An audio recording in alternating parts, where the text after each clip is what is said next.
Tu as peut-être déjà entendu dire que les chats mâles sont plus affectueux, ou au contraire, que les femelles sont plus calmes, que les mâles sont plus joueurs, que les femelles sont plus distantes.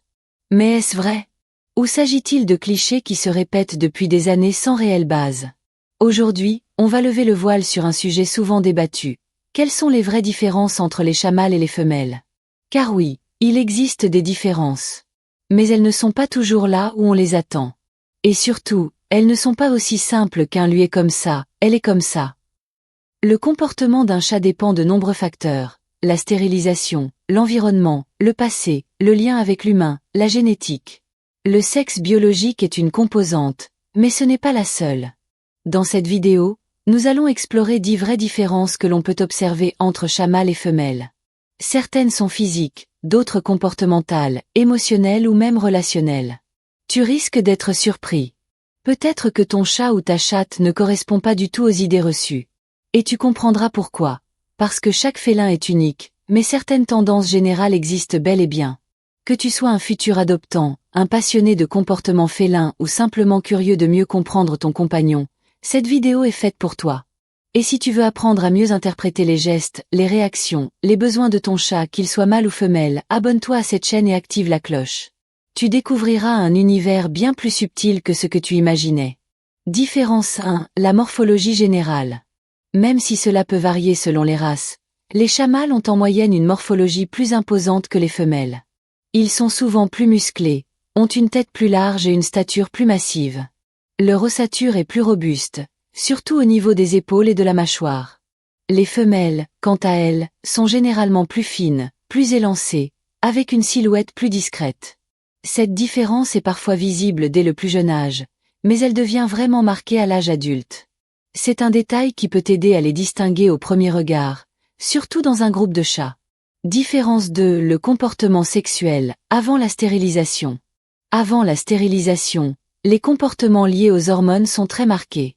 Le mâle non castré est souvent plus agité, il miaule fort, cherche à sortir, marque son territoire avec de l'urine et peut se montrer agressif envers d'autres mâles. Il est en constante recherche de femelles, surtout en période de chaleur. La femelle non stérilisée, elle, entre en chaleur plusieurs fois par an.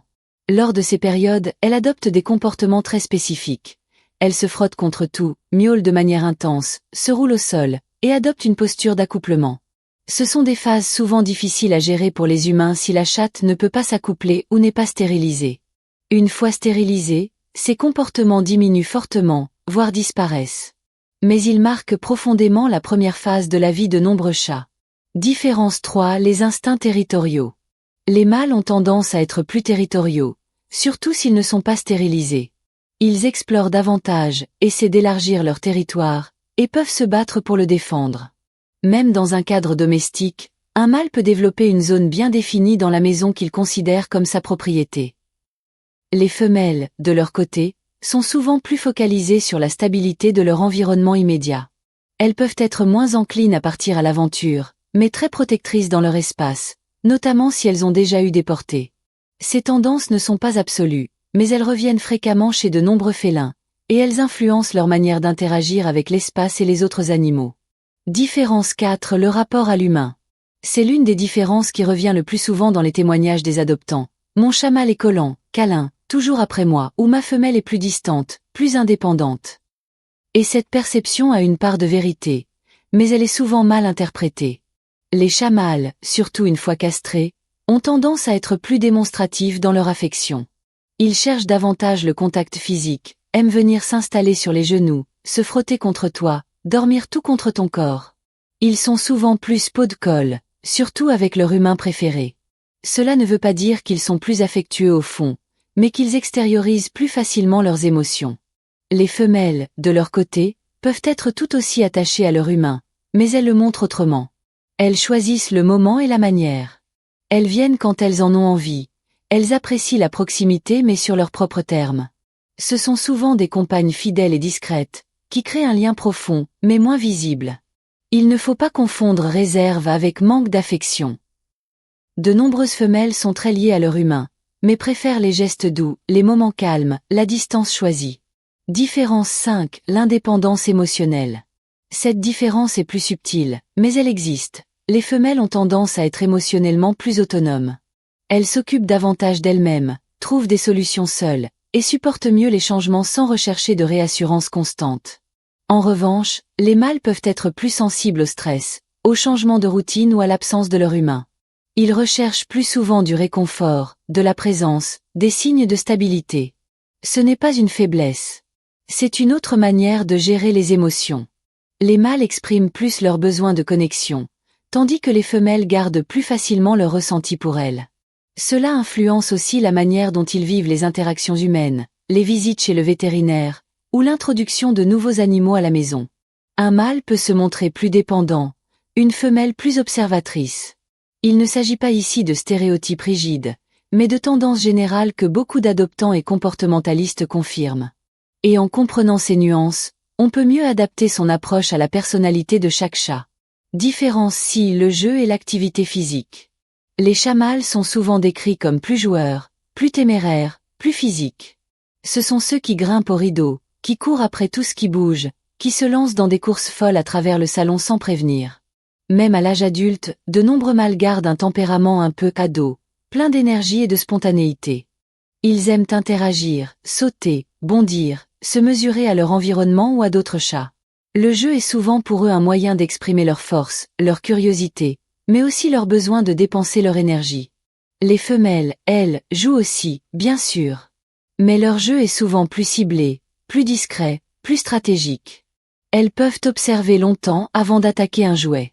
Elles aiment les jeux de chasse, les parcours silencieux, les approches furtives. Elles semblent plus concentrées, parfois plus précises dans leurs gestes. Là où le mâle bondit sans réfléchir, la femelle analyse, calcule, puis agit. Ces différences se retrouvent dans les jeux en groupe. Le mâle provoque, cherche l'action, la femelle gère son espace et choisit ses combats. Différence 7. Les comportements maternels et protecteurs. C'est évidemment une caractéristique propre aux femelles, mais elle influence profondément leur comportement, même chez celles qui n'ont jamais eu de petits. Les chats ont un instinct maternel très développé, qui se manifeste parfois dans leur manière d'interagir avec leur humain ou avec d'autres animaux. Elles peuvent lécher, surveiller, suivre des yeux, dormir à côté de ceux qu'elles considèrent comme fragiles ou à protéger. Elles sont aussi très sensibles aux pleurs, aux sons aigus, aux changements soudains dans l'environnement. Une chatte attachée à son humain peut adopter un rôle presque de gardienne silencieuse, toujours à proximité, mais sans être envahissante. Les mâles, eux, peuvent aussi être très doux et attentionnés, mais ils n'ont pas cette fibre maternelle. Leur tendresse passe davantage par le jeu, le contact, la proximité physique. Ils sont souvent dans l'interaction immédiate, tandis que les femelles sont dans l'observation constante. Ce comportement protecteur féminin peut se renforcer avec le temps, notamment si la chatte sent que son humain traverse des périodes de stress, de maladie ou d'émotions fortes. Elle devient alors plus présente, plus attentive, et souvent, plus réconfortante qu'on ne l'aurait imaginé. Différence 8. La cohabitation avec d'autres chats. Lorsqu'on vit avec plusieurs chats, certaines différences entre mâles et femelles deviennent plus évidentes, notamment en ce qui concerne la gestion de la cohabitation. De manière générale, les chats mâles, surtout une fois castrés, sont plus tolérants envers les autres membres du foyer. Ils acceptent plus facilement la présence d'un nouveau venu, cherchent parfois à jouer, à créer du contact. Leur instinct de hiérarchie est présent, mais souvent plus souple. Un mâle peut se chamailler brièvement, puis repartir comme si de rien n'était. Il oublie vite les tensions. Les femelles, en revanche, sont souvent plus sélectives. Lorsqu'une nouvelle chatte entre sur leur territoire, elles peuvent mettre beaucoup plus de temps à accepter sa présence.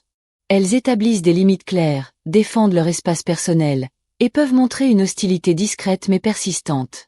Cela ne signifie pas qu'elles sont méchantes ou moins sociables. C'est une forme de gestion stricte de l'équilibre. Elles veulent préserver leur routine, leur calme, leur autonomie. Et elles prennent leur temps avant d'accorder leur confiance. Il n'est donc pas rare de voir un mâle aller dormir contre un autre chat, tandis qu'une femelle choisira un endroit à elle, sans partage. Cela reflète simplement des manières différentes de vivre ensemble. Différence 9. La gestion de la solitude. Autre point où les différences peuvent être frappantes. Comment chaque sexe gère l'absence de son humain. Bien que chaque chat ait sa personnalité, on remarque souvent que les mâles expriment plus clairement le manque. Un chat mâle, surtout s'il est proche de son humain, peut attendre à la porte, miauler doucement, chercher des objets ayant ton odeur, ou devenir plus agité lors des retrouvailles. Il manifeste physiquement son besoin de contact, et son inconfort face à la solitude. Les femelles, à l'inverse, ont tendance à s'adapter plus rapidement. Elles gèrent mieux l'attente, occupent leur temps autrement, et montrent moins de signes visibles de détresse. Ce n'est pas qu'elles s'en moquent. C'est qu'elles intériorisent davantage. Cela peut donner l'impression qu'elles sont moins attachées, mais en réalité, elles le vivent juste différemment. Leur manière de montrer l'attachement est plus subtile, moins démonstrative. C'est pourquoi certains adoptants se sentent plus aimés par un mâle, simplement parce qu'ils réclament leur présence. Mais la profondeur du lien avec une femelle peut être tout aussi intense, à condition de savoir l'observer et la respecter. Différence dit, la manière de montrer l'affection. Tous les chats sont capables d'aimer. Profondément. Sincèrement. Mais leur manière d'exprimer cet attachement peut varier fortement. Et c'est ici que la différence entre mâle et femelle devient particulièrement visible. Les mâles, surtout une fois castrés, sont souvent plus démonstratifs. Ils viennent spontanément se coller à toi, ronronnent bruyamment, dorment dans tes bras, te suivent partout. Ils utilisent le contact physique comme langage principal de l'amour. Ils frottent leur tête, réclament les caresses, te regardent longuement. Ils sont dans une recherche active d'interaction, parfois même dans l'excès. Ils peuvent te réveiller pour une dose d'attention, ou te suivre d'une pièce à l'autre sans raison apparente. Les femelles, elles, sont plus sélectives dans leur démonstration. Leur amour est tout aussi fort, mais il est offert dans des gestes plus discrets. Un regard prolongé, une présence calme à tes côtés, une venue silencieuse pour dormir près de toi. Elles n'aiment pas être envahies, et préfèrent choisir le moment du câlin. Mais quand elles te choisissent, c'est sincère, profond, durable. Leur affection est faite de respect, de fidélité silencieuse et de constance. Cela ne signifie pas que les mâles sont plus affectueux que les femelles, ou vice-versa. Cela veut simplement dire que le langage émotionnel est différent.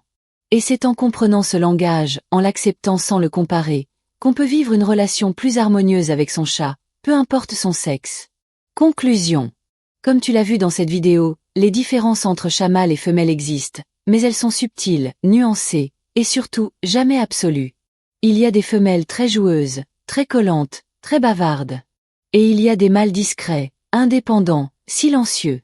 Ce qui compte, ce n'est pas seulement le sexe du chat, mais sa personnalité, son passé, son environnement, et surtout, le lien qu'il crée avec toi. En apprenant à observer sans juger, à respecter leur rythme, leurs préférences, leur façon d'aimer, on découvre un monde fascinant, riche, rempli de douceur et de surprises. Et que tu vives avec un mâle ou une femelle, souviens-toi d'une chose, ton chat t'aime à sa façon. À toi de l'écouter. Si tu as appris quelque chose dans cette vidéo, ou si tu veux partager ton expérience avec ton chat, laisse un commentaire juste en dessous empreinte de patte. Et surtout, abonne-toi à Minou Curieux pour continuer à découvrir le monde secret et merveilleux des félins.